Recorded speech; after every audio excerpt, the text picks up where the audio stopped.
Tigers and Royals both won last night, so the AL wildcard is still tied, while the NL wildcard gets massively disrupted by rain. We'll break it all down on this episode of First Pitch.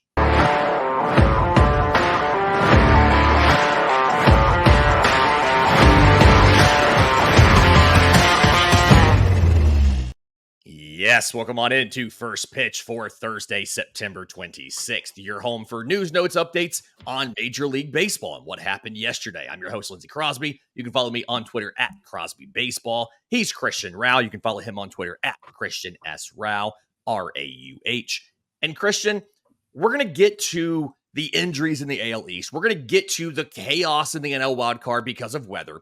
But before we do all of that, I want to talk about the AL wildcard, because we still have a tie, we still don't have any clarity, but we did see one team eliminated from contention. So, Detroit Tigers, they take on the Tampa Bay Rays. They win 7-1. Leadoff home run for Parker Meadows. He goes 3 for 5, scores 2 runs. Spencer Torkelson goes deep in the 6th inning.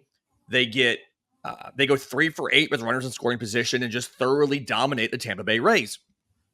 Flip side, Kansas City Royals, who have been slumping hard recently, just have not been able to get it done. They take down the Nationals 3-0. So, as of this morning, the update here, American League wildcard, Detroit Tigers, Kansas City Royals have the second and third spots. They are tied at 84 and 74. The Minnesota Twins are 2 games out. The Seattle Mariners are 2.5 games out. The Boston Red Sox, who lost to the Blue Jays 6-1 yesterday, are officially eliminated. Is there any chance that the final 2 teams are not, at this point, the Tigers and the Royals? It's hard to say no. It's hard to just, think that a team like the Twins or the Mariners are going to sneak up and do that, just because of how great Detroit and it looks like Kansas City's finally figured it out. I will say this about Detroit, and I think that it's fair to say, and we said it yesterday, I don't want to play them. I don't want to play them in the wild card. I don't want to play them in the divisional round. I don't want to play them when they surprise everybody and go to the ALCS. I don't want to do it. This team is very, very impressive. And what this young core is doing is just shocking the world. Parker Meadows' home run was amazing. The home run call, I know we talk about calls on the broadcast about things, but the call that Jason Benetti made on Spencer Torkelson's home run last night was perfect. He says, somebody alert NASA, because that thing was an absolute moonshot. It was perfect. And I can't wait till the offseason, because we are going to have an episode where we power rank broadcasters. And I think that's going to be an exciting, a really exciting episode. Maybe not for our listeners, but definitely for you and me. Yeah, and it'll also give us another chance to dig at the White Sox, because they let that dude walk. They didn't like, the owner did not like the style of his calls and how he used some analytics and things like that, and let him walk. And it's like, what are you doing? So, yeah. Well, the White Sox also don't like winning. So, I mean, there's a growing trend there. True. The big story in here, I think, for the Tigers, other than obviously continuing to win, getting the great performances from Spencer Torkelson, Parker Meadows, guys like that, is the debut of Jackson Jobe, their top pitching prospect, one of the top pitching prospects in all of baseball. He pitches a scoreless ninth, gets a ground out, gives up a single, gets a fielder's choice and a fly out. So no strikeouts, but pitches a scoreless ninth.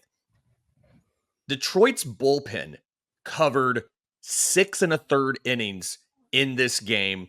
3 hits, 1 walk, 5 strikeouts, but no runs. For a team that really has made it work with 2 starters, right? They've really just used 2. It's Tariq Skubal every 5th day. And then other than that, they've really just kind of, they've gone with a bulk guy, like an opener, a bulk guy, and a couple different bullpen arms. Adding a dude like that, I feel like can be pretty impactful, and getting him a little bit of experience before the postseason is great. I do want to clarify, he is on the original roster for the postseason, assuming they make it. He is not eligible to be on that roster. He was not on the 40-man roster as of August 1st. I think it's August or September 1st. The eligibility rules. If you're in the organization but not on the 40-man roster, you can be in the postseason if you are approved by the commissioner's office on a petition as an injury replacement. I've heard a couple different podcasts and things like that get this wrong recently and not understand. They're like, well, what's the point of having the rule if you can just petition and get him on? He's eligible as a injury replacement only. He's not eligible on the original wildcard roster, again, assuming they make it, which we think they will. But being able to get a dude like that or have a guy like that come in, how big is that at this point in the season with the Tigers, in essence, having been in a playoff like atmosphere for 3 weeks or a month now? How big is that adding a dude like Jackson Jobe? I think it's big for the team right now, and it's big for Job and the Tigers for the future in 2025. I'll focus just on right now because this team is having a great run. And if he does help out in the postseason, if he does get petitioned to move on, if there is some sort of injury, it'll be big that he had experience, for the last 6 games or so before he's just thrown right into playoff baseball. You don't want to have the yips right in the postseason. I mean, let's be honest. His first couple of throws were high in 97. I mean, he was nervous. There was some nerves, and you don't want to have that when you're making an at bat or on the mound when you're in, the 7th inning of game 1 of a wild card race when the game is on the line, a win or go home game even too. So it's really good, and I think that's really impactful that they're giving him some sort of experience. And if he doesn't go on the playoff roster, you did get him some innings to make some adjustments for the offseason for 2025. So I think that's important. But even though he didn't get those strikeouts, it was an eventful first outing for Job. I will say that his dad looked more nervous than him in the stands. They kept showing his dad in the stands, and he was looking like he was trying to keep it cool, but deep down inside that guy was screaming like a 6-year-old. He was so excited. But yeah, it was really exciting to watch Job. I think he's going to be really fun to watch. His secondary pitches, I think, are even better than his fastball, and I think that's going to be really fun to watch. Speaking of the entire Tigers team as a whole, when you're looking at this rotation, obviously they go ahead and get rid of Jack Flair at the deadline. That's going to be like the biggest conversation we talk about this entire playoffs if Detroit makes it.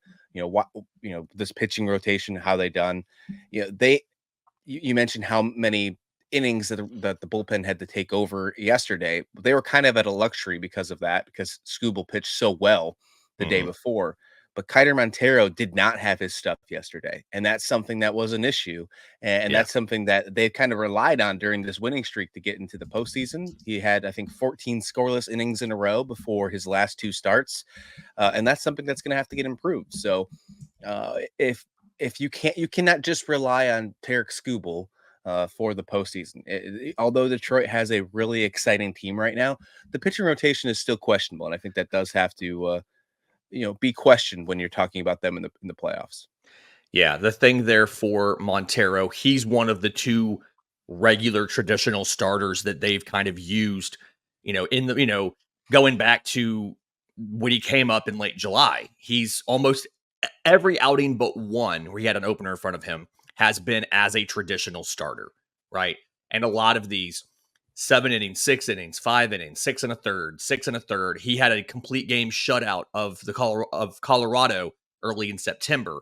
So not getting length out of him is a concern about the rest of the weekend, because the way it's kind of set up is Skubal and Montero go back to back, and they both usually give you traditional outings. You're able to kind of take a 2-day, not a complete break, but essentially somewhat of a break for the bullpen for 2 days. And then the bullpen has 3 days of heavy usage where you use openers and bulk guys and you throw 5 guys, 6 guys in a game. And then you turn around and you get these 2 days off again. So Montero going short does give you a little bit of questions about coming up this weekend, what's going to happen for Detroit. But overall, I think the Tigers are in a good position. They're continuing to be hot. I think they're going to be fine and will make the postseason at this point. I don't see Minnesota or Seattle figuring it out. I don't see Minnesota or Seattle getting to the point where They're able to make it in. Seattle's 8-1 win over the Astros last night, notwithstanding. Shout out Shea Whitcomb, 4 errors. Always tough for a guy. You hate to see that. It's funny. Of the 8 runs allowed by Houston pitching, 3 were earned because of the errors, right? Yusei Kikuchi gives up 2 runs, no earned in 6 innings and takes a loss because 1, they only scored 1 run, but then 2, all of the errors, it was rough. So on the flip side, for the Twins, they might not make it either, but their win alone, Byron Buxton picked up his 100th win or 100th game of the season. I mean, that's a win in itself for the Twins because he has been injured for the last it feels like last decade. So it's nice to finally see him get at least 100 games in. Also, I grabbed him for $1 in Dynasty on a 3-year contract, and I'm like, let's go. The last time he played 100 games in a season was 2017 when he played 140 and was an 18th place finisher in the MVP voting after batting .253 with 29 stolen bases and 16 home runs, and that was the only time he hit it, right? Before, right? This is only his second season. It's the only second time he's ever broken 100 games. His 2022 All-Star season, he had 92 total games. He started off a little bit hotter, hit 28 homers, but he got hurt later in the season, if I remember right. So, second time in his career that he has played 100 games in a season. By the way, his 162 game average for his career is 28 homers and 20 stolen bases a season. So if this dude was completely healthy, and granted, he hasn't stolen double-digit bags since 2019, but if this dude was completely healthy, you can see how he could have been one of the top 5 center fielders in baseball. He's just had so many injuries over the year where he's not the same version of himself. This 15, 20 years from now, we're going to have people on YouTube, if that's still a thing, making videos of Brian Buxton doing a what if video, and it's going to happen because of his stats and his injuries. If not, they should look back. Yeah. The career that he should have had, it should be a lot better. I will say though, the thing that I like about this, it wasn't just DH to give him days off. 92 games in the outfield this year, so 92 games in center, and he graded out positively defensively, 73rd percentile, +4 run value. Base running, he's been one of the best players in baseball running the bases. Sprint speed is just short of 30 feet per second, so 96th percentile. He's been healthy. He's been effective. He just hasn't played enough and isn't the same player that he was in his heyday, but is still promising, and I'm happy with Byron Buxton. I'm happy that he got 100 games. A team that didn't get games in, the Atlanta Braves and New York Mets. MLB, a couple hours before that game was supposed to start last night, Game 2, Braves won the first one on Tuesday.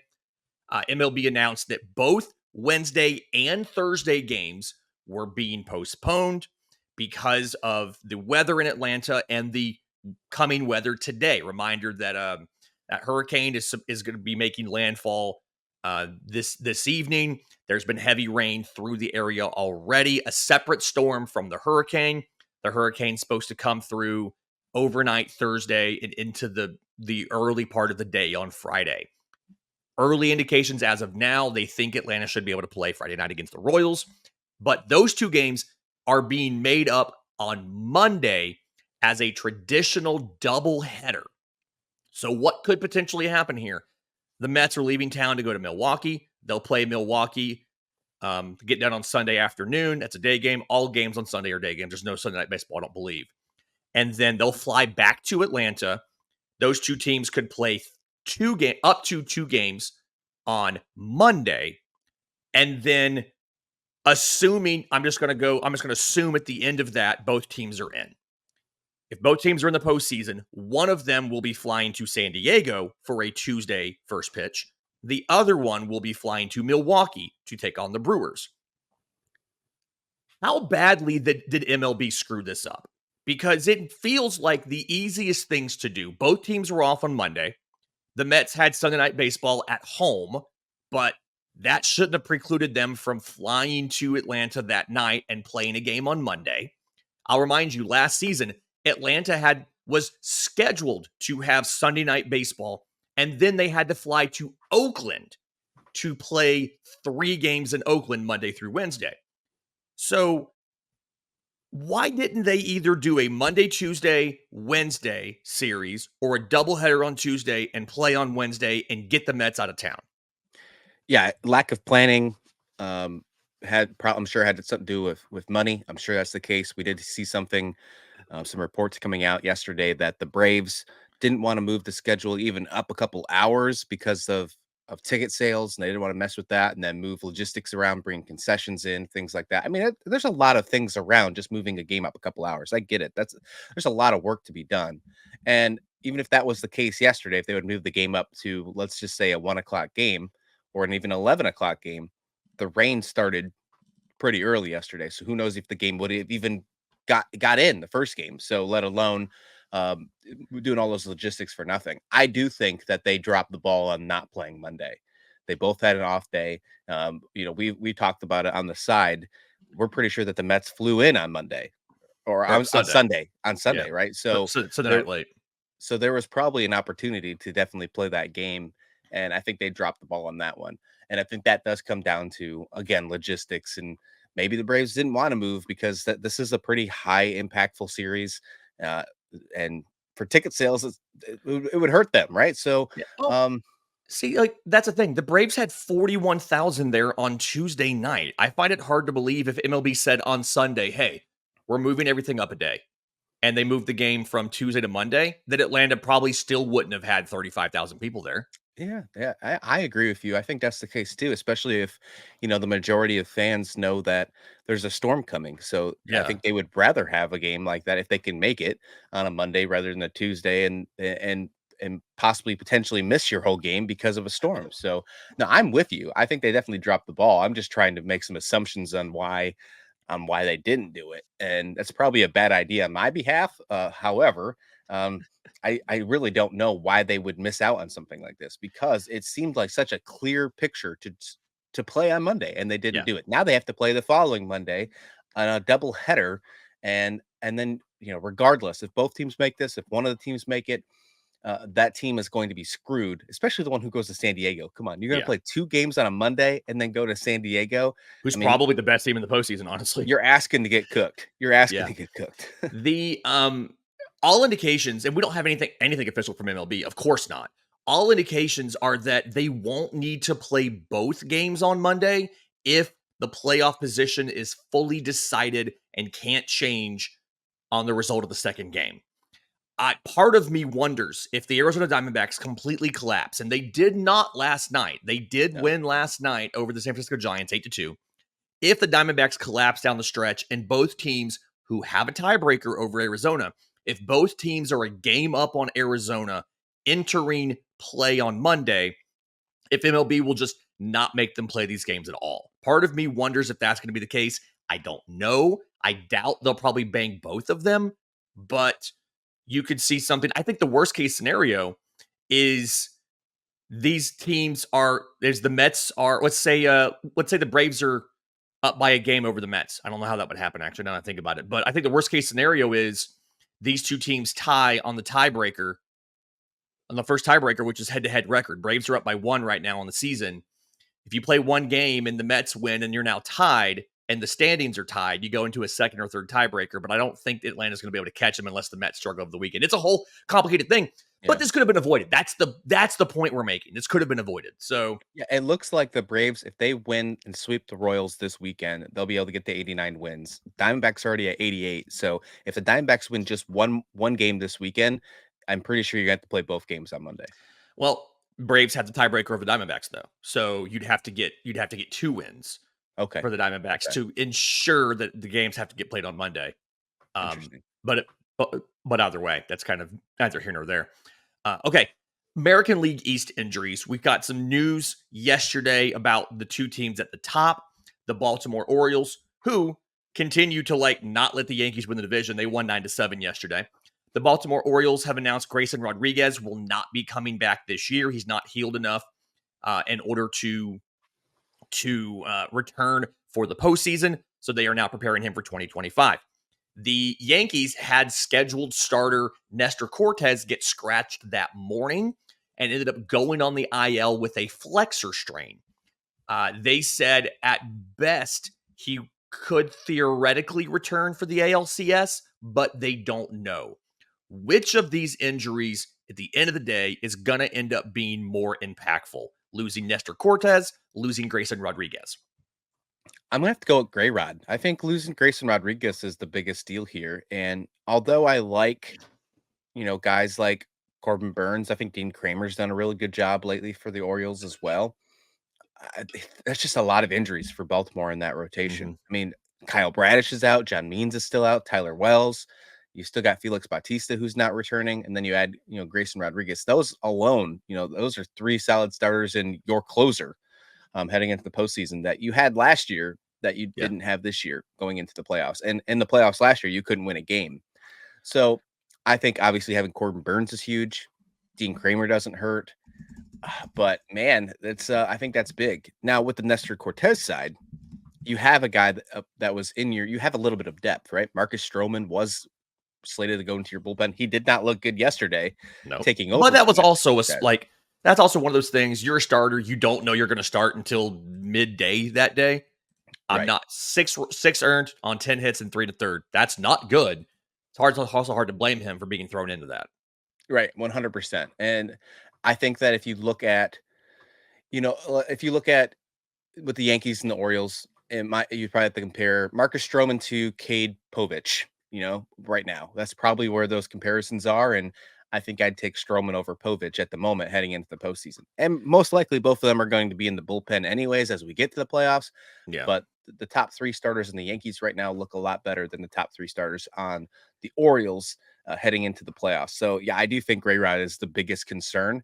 And the Orioles haven't been playing as good as you would hope they would be playing as of late, Lindsay. They have one of the worst records in baseball in the second half, despite what their record looks like right now as a whole. So I do think that is the bigger concern. I think Baltimore, I'll be shocked if Baltimore does get a playoff win this year. I think that could be the biggest goal, like not even winning a playoff series, like just them getting a playoff win, which is crazy to say, might be a win in itself. I agree with you there. Like Grayson Rodriguez was going to be needed in the postseason. Right now, my Yankees rotation is like for the postseason: Garrett Cole, Carlos Rodon, Luis Gil, Clark Schmidt are your 4, right? Whereas the Orioles, it's Corbin Burns and then a hope and a prayer. Zach Eflin went 4 2/3, 3 runs, 4 hits, 5 walks. A guy that doesn't strike out a ton of players, but also doesn't walk a lot.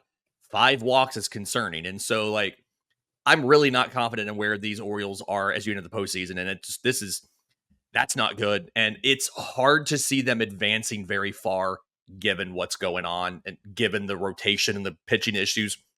Obviously, dudes can get hot in the postseason. We know that. It's just that's definitely more concerning here. Let's hop into quick pitch real quick. Couple rapid fire things here. Shohei Ohtani yesterday, one of the key figures in the 4-3 Dodgers win over the Padres. But the news here is his 50-50 home run ball caught by a fan in Miami, did not return it to the team. The ball will open at auction on Friday, starting bid of $500,000. Over or under $10 million for that ball? Oh, I thought you were going to say $1 million, and I was going to easily be ready to say over. Man, 10 million? That sounds, I'm going to have to say, man, what did McGuire's ran for 3 million back in 1999. So 25 years ago, 3 million. Yeah. Shohei Ohtani's in 1999.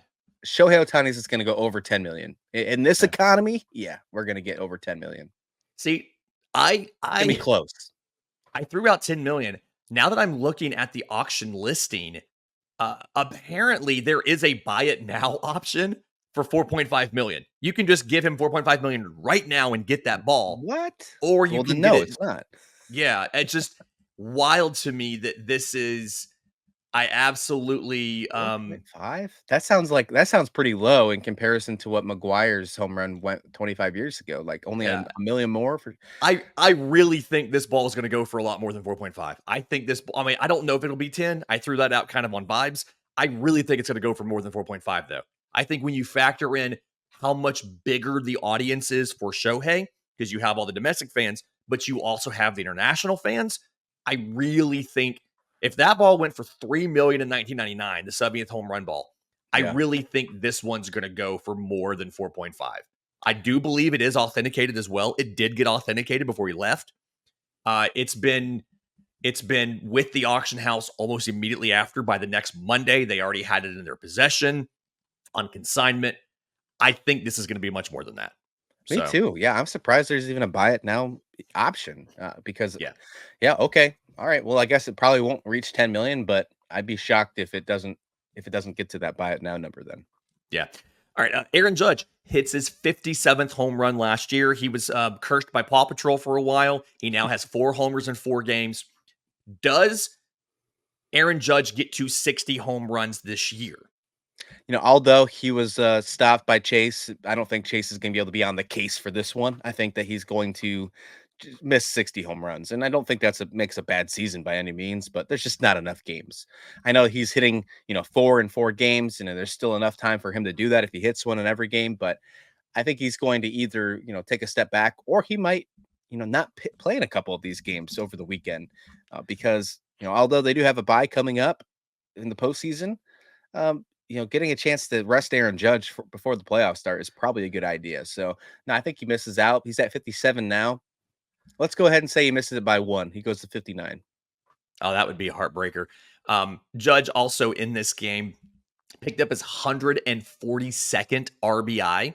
Insane. It is the most RBIs in a season since 2009 when Milwaukee saw Prince Fielder hit 141. So just kind of an absurd RBI production there. And you see the Juan Soto effect. They gotta re-sign Juan Soto. Didn't he slump really hard at the beginning of the season too? Like, didn't he he had a poor first month. And so it's funny to think about, like, he could have been over 150 if he had a good first month. He did not do well the first month, but since then he's been pretty hot. His homers were off too at that first month, if I remember correctly. The Chicago White Sox, still sitting on 120 wins. They score a run in the 10th and walk off the Los Angeles Angels. So they are now on, I believe this is a 2-game win streak, and they were refusing to lose game 121. Really interesting to kind of see what happens there. And talk about what happens. The Oakland A's play the final game in the Oakland Coliseum today. That is an early afternoon game. Shout out to MLB for making the final game in the Coliseum a Thursday afternoon. Just insistent that they do not get to actually do anything here. But fans are really mad about the giveaway. Have you heard about the promotional giveaway here that the A's are doing? Are they the actual seats of the Coliseum? Because I saw somebody trying to do a giveaway on that one. We saw a fan steal some last night. Yes, I also saw the groundskeepers for the Oakland A's filling people's water bottles with dirt from the infield. Super cool of them to do that. That's cool. I like that. But no, they are giving away to the first 25,000 fans in attendance. They are giving away miniature replicas of the Coliseum. But 1, they're awful. If you've seen them, they do not look very good at all. 2, they're not redeemable until fans leave the game and the promotion starts at the end of the 7th inning. So a lot of fans feel like the goal of this whole promotion was like, hey, we're giving them away as you leave. We start giving them away before the game ends, and they're limited because John Fisher wants the seats to be empty at the end of the game to make his case that Oakland does not care about the team. It's a lot of fans are mad. The hashtag is stay in your seat.